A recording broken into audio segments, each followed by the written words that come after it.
So this is a game that it's been coming up recently because of the nature of the game, and apparently now it's banned in 3 countries. But developers, and also I'm gonna not really say these words because of YouTube, despite the fact that my channel is set to not for children. We still have to basically not say no words, otherwise, it's not advertiser friendly.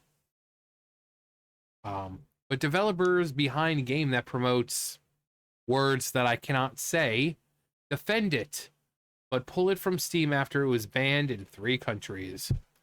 Going all Cobra Kai here with the name No Mercy. Zerat Games, the developer behind No Mercy, a adult style game that promotes things that I cannot mention on YouTube because they don't allow the free full speech. Uh, Despite the fact that they'll have, I don't know, channels talking about murder and all this other stuff that are monetized. But nope, if I say these words, suddenly I'm not advertiser friendly anymore. Pulled the game on Steam, but also defended making it and selling it.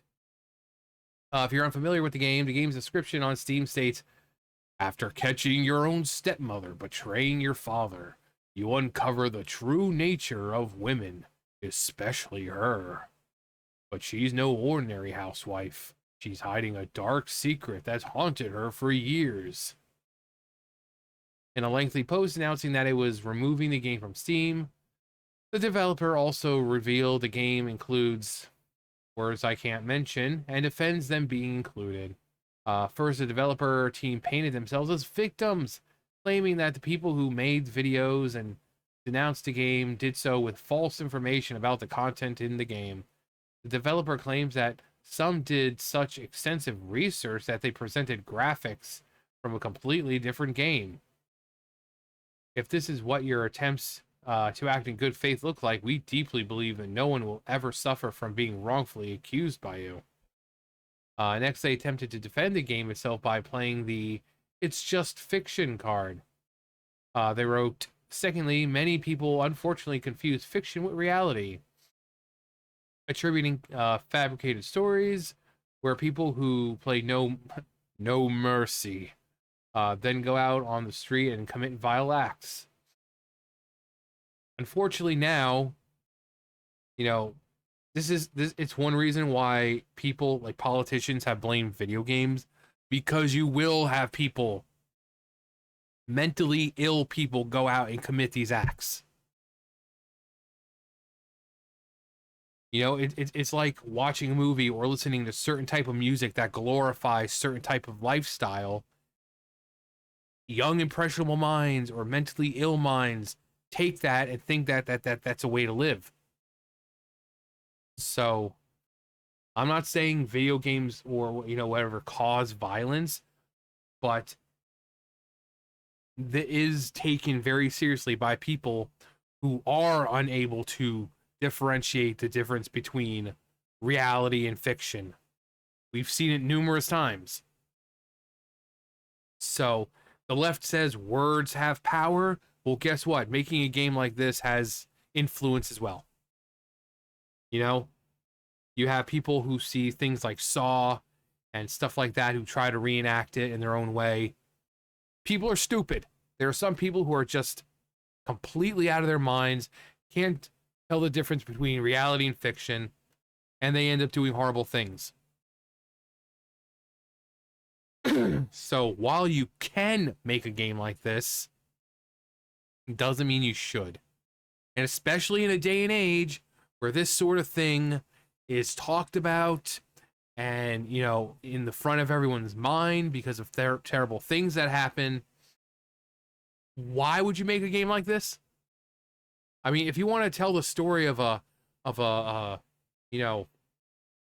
stepmother who is caught in the act and she's holding a dark secret within, that's one thing. But then to show certain acts, just because you can doesn't mean you should. They wrote, secondly, many people, no mercy, vile acts. While they may not be committing vile acts, there is increasing data that shows that consumption of, unfortunately, another word I can't say, degrades the brain, specifically the part that houses executive functions like morality, willpower, and impulse control. Rachel Ann Barr, co-director of Georgetown University's Department of Psychology, wrote back in 2019, Orn use has been, we'll call it Orn. Corn use, corn, with a K, has been correlated with erosion of the prefrontal cortex, the region of the brain that houses executive functions like morality, willpower, and impulsive control. Damage to the prefrontal cortex in adulthood is termed hypofrontality. It's predisposes an individual to behave compulsively and make poor decisions.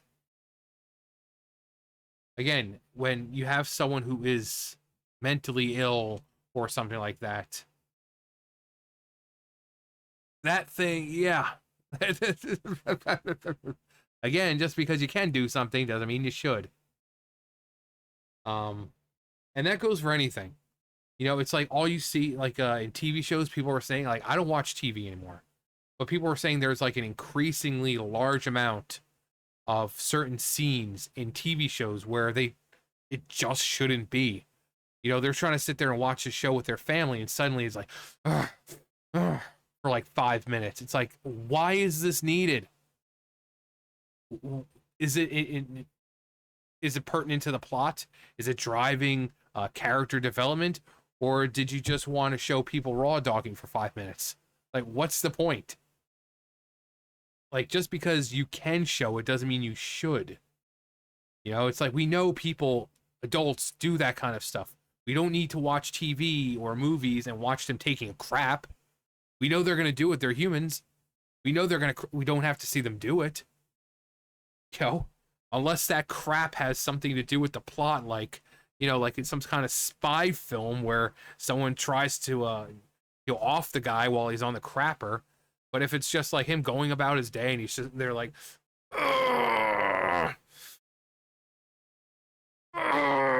it's like, is it adding anything to the plot? No, I don't think so. Or, you know, he's standing at the urinal. It's just like, oh yeah, there we go. And then he sits there for like 30 seconds, flopping it around to dry it off. It's like, is this adding anything? Is this adding anything? Or do we just have to watch him flop it around for, you know, from behind for 30 seconds? You know, or he's sitting there, he's like, ugh. Oh man, it's just, like, just because you can show something or do something doesn't mean you should. It's somewhat paradoxical that adult entertainment may revert our brain wiring to a more juvenile state. The much greater irony is that while corn, with a K, promises to satisfy and provide certain gratification, it delivers the opposite. Barr also noted that researchers at the Max Planck Institute of nowhere near Berlin. This isn't where I parked my car. Institute in Berlin, Germany, found that higher corn with a K use correlated with less brain activation in response to conventional imagery. This explains why users tend to graduate to more extreme and unconventional forms of corn with a K.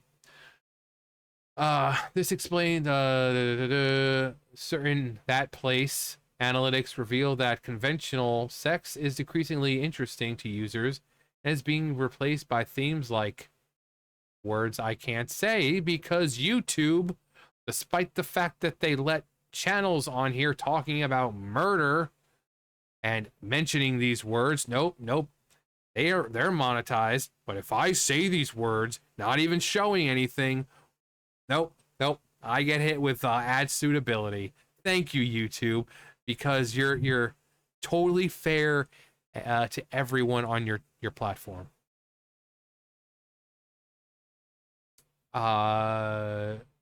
She also shared that there are a number of other negatives when it comes to people who watch corn with a K. Consumers report greater depressive systems, lower quality of life, and poor mental health compared to those who don't watch corn with a K. So it might be fiction, but it clearly affects you. Yeah. And again, people with mental illnesses who can't, some who already have a problem differentiating reality from fiction. Even on its face, the novelist Isaac Young points out fiction's sole purpose is to convince. Its job is to seem real. Of course, it's going to affect you. Sometimes it's overt, like picking up new words and phrases. Sometimes it's subtle, like nodding along to a moral lesson in a TV show. He added to his own anecdote. Another example, people unconsciously assume that the narrator's position when consuming entertainment. One of the books in my high school English class convinced more than half of the students, usually smart students, that A was okay because the narrator justified it. Nevertheless, the developers then defended the inclusion of words that I can't mention on YouTube, even though others can and still get monetized, in the game by claiming they are popular kinks. They stated, let's start with the shocked public opinion. That word. Real, that word, is something disgusting, and we fully agree with that. However, that word is also one of the most popular kinks worldwide when it comes to the other word. This is so stupid. I'm pushing 40 years old, and I have to watch my language because of YouTube.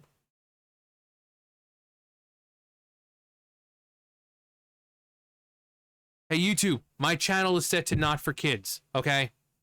I've done everything I need to. Maybe do your jobs and make sure kids aren't allowed to watch my videos. I'm just saying. So stupid that someone who's pushing 40 years old has to censor himself. However, the most popular in the world comes to because it typically portrays third parties, strangers, and in no way related to the person watching it.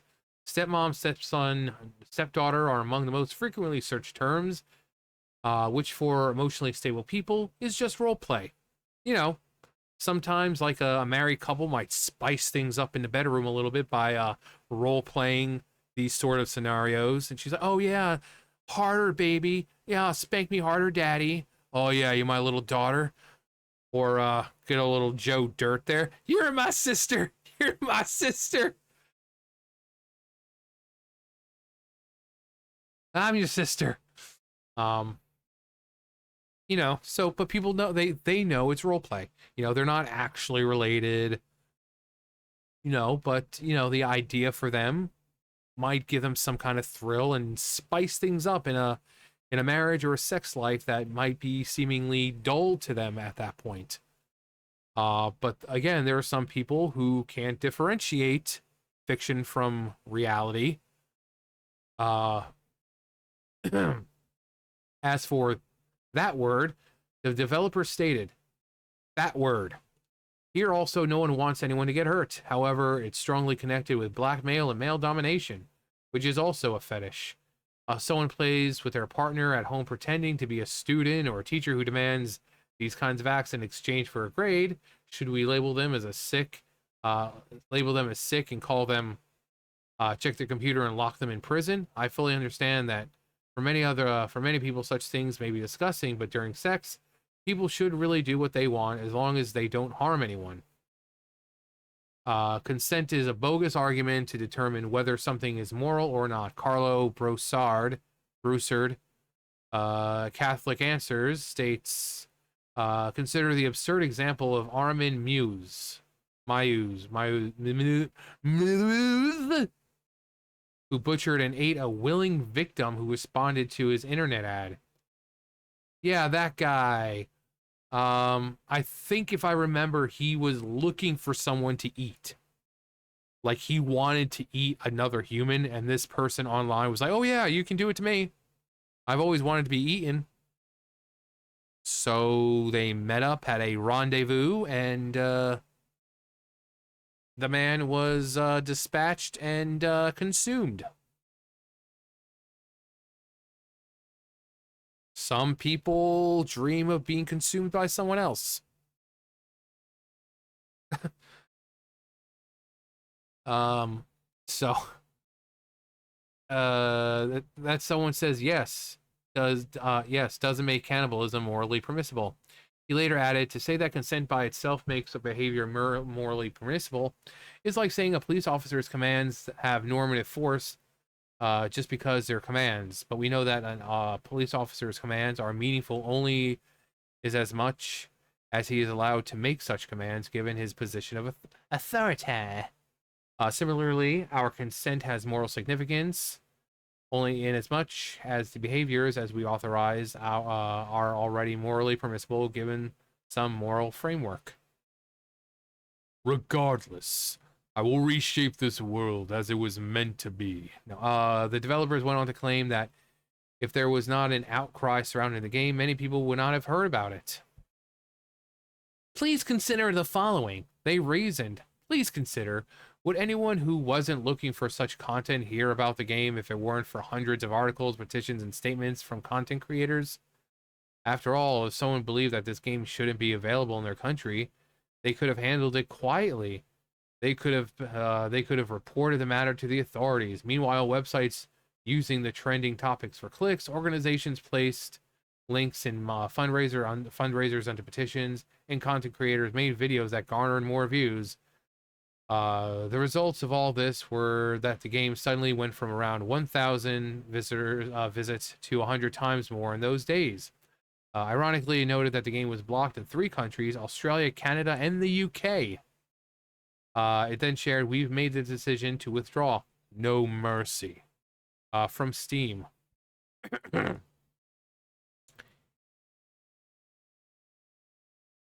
If the game's not on Steam, you can't play. If a man can't see, he can't fight.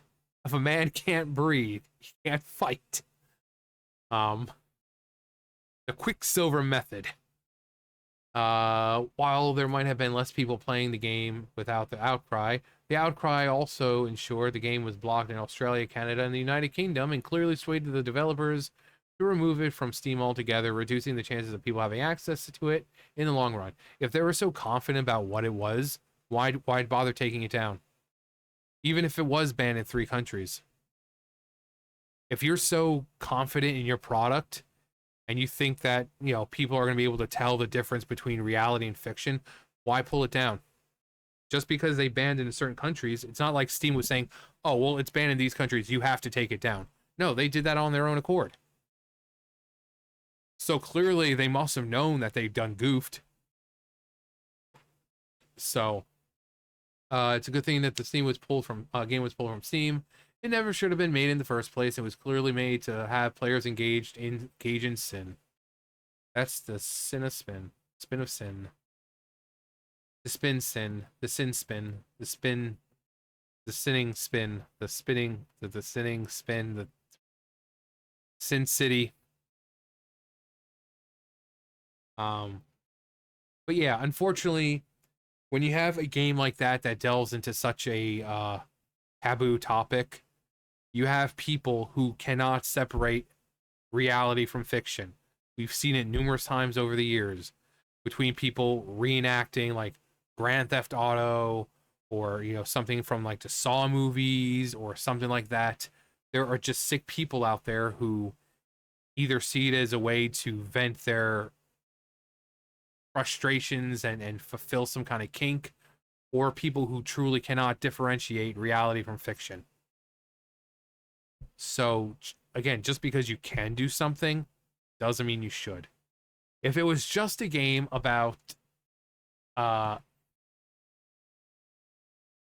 see, what was the description? If it was just about catching the stepmother betraying the father and uncovering the true nature of a woman, especially her, and then seeing that she's no ordinary housewife, she's hiding a dark secret. That's one thing. I mean, that could make a great game. That sounds like a great story, a great setup. Sounds like, honestly, it sounds like a Lifetime movie, which, honestly, some of them are actually really good. Some of them are really good. Um, but if that was the story, and that was the game, and it was kind of like a find the clues kind of thing, and trying to catch her in the act, where you can, kind of like record it and stuff like that to kind of as evidence, that'd be one thing. But if you're like taking her, I'm assuming you like do things to her that, I mean, if you want to make it, it's your game, it's free speech and whatever, but just because you can doesn't mean you should. And if these people were so confident in this product that they made, why remove it from Steam after being banned in 3 countries? 3 countries, yeah, but you still have the entire world that hasn't banned it yet. So why not? If Steam isn't telling you, hey, you need to take this down, you took it off on your own accord. Why? Are you not confident enough in your product? If you think that people are able to tell the difference between reality and fiction, why not keep it up?